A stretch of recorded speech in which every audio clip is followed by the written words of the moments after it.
Kwinto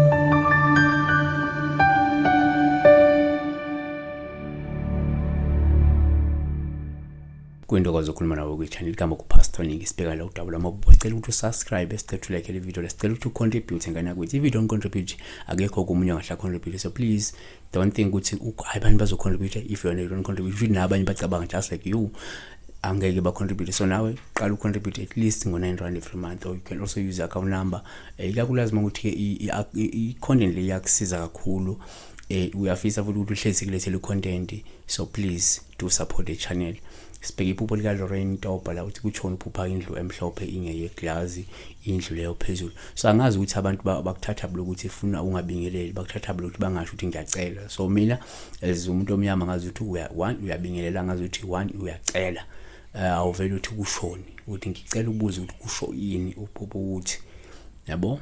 So please abantu abafunda ukukhuluma ngendlela right, especially if you're addressing your issues womunye umuntu noma you want that person to address certain issues, yabo, or give you certain answers. So uyacela zonke isikhathi, so kubalekile ukucela. So into yokuqala, indlu ngokweBhayibheli nangokwesintu, indlu ingamelela umndeni wakho, indlu ingamelela wena uqobo, yabo. So indlu ingamelela isizwe. So in this case, uma uphupha indlu yenglazi noma indlu yakho ngeglass, upha usingathatha njengolubi. Into yokuqala esingayisho la ukuthi lokho kungaveza mhlawumbe ingozi osuke okuyona yokulahlekelwa isithunzi ngenxa yokuvela mhlawumbe kwehlazo noma kokuvela kobuthakathaka bakho ungalindele.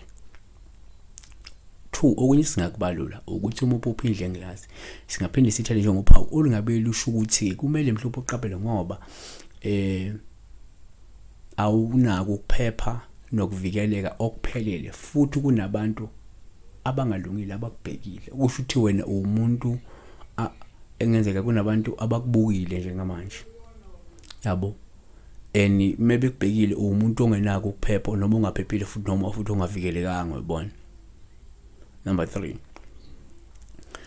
uma uphupha indlu yenglazi futhi singaphinde sithathe njengophawu olungabe lusho ukuthi ungayiphathi ibudedengu, yabona, ngoba kungenjalo izinqa zakho zizovela obala kudaluleke imfihlo zakho. Kusho into engaba yi-warning ukuthi mhlawumbe kumele uyiphathe kahle, ngoba uma uhluleka ukwenza njalo izinqa zizovela obala noma kuzodaluleka imfihlo zakho. Khumbula ukuthi into eyiglazi into esheshe ife, wayiphatha budlabha iyafa, yabona.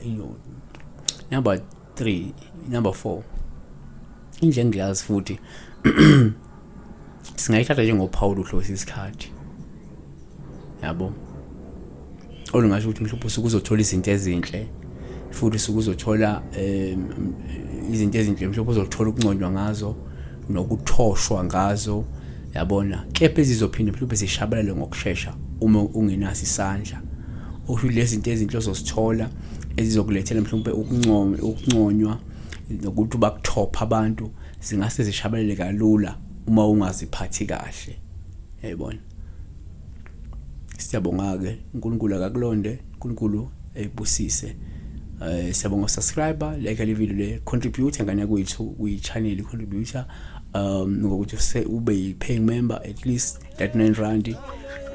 Kuncane kakhulu nje R9 ukufaka njalo ngenyanga, ungenza umehluko. Noma kusebenzisa account number, you can also contribute using account number. Ngafaka lapho noma million. Siweni